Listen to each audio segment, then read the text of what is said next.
as low as her knees.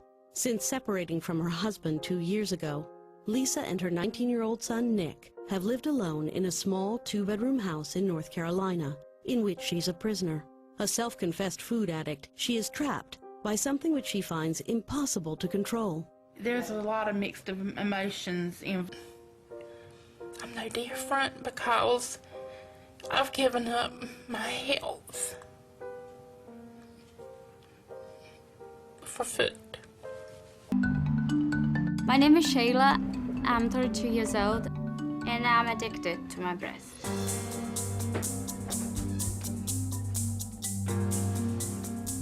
You're just perfect, beautiful, gorgeous. It just completes me. Shayla has spent nearly $250,000 on 22 surgeries to achieve her 38 K breasts. She's even had ribs removed to fit her 14-pound implants on her size 0 frame. My breasts is like my babies. I love them just like they're my kids. Having these is just the most good thing in my life. I have large breasts like me. There's a lot of things that you cannot do. I can't run. It's gonna be bouncing. When I eat, food always falls in my chest. Clothes, it's very hard to find clothes for me. And I can't tie my own shoes. Sometimes my daughter wanna come and hug me, but I can't really, hug her in front like normal mother does. It's frustrating, but anything for beauty. My childhood, it was abuse. If I could sum it up in one word, mental, emotional, spiritual, psychological, sexual abuse. Kicked into high gear.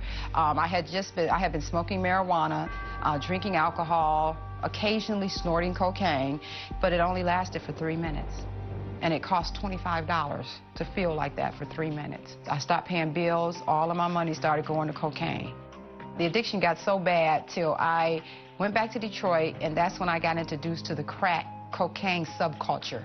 And I started hanging out in crack houses. She stayed on the streets for of addiction anymore. She went outside to the nearest bus stop.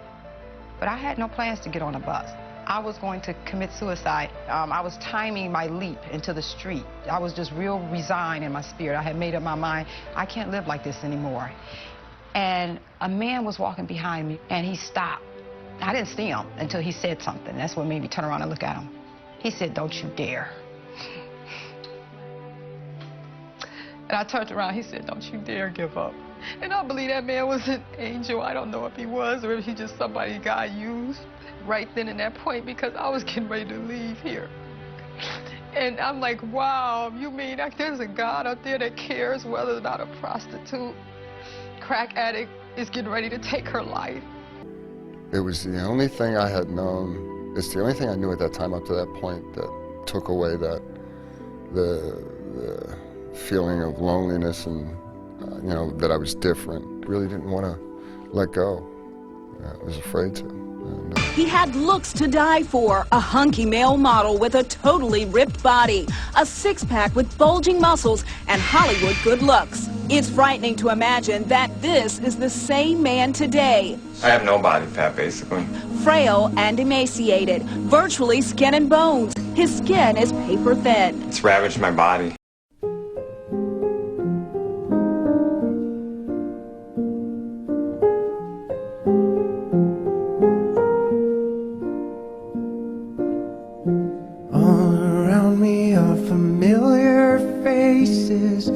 Worn out places, worn out faces, bright and early for the daily races, going nowhere, going nowhere.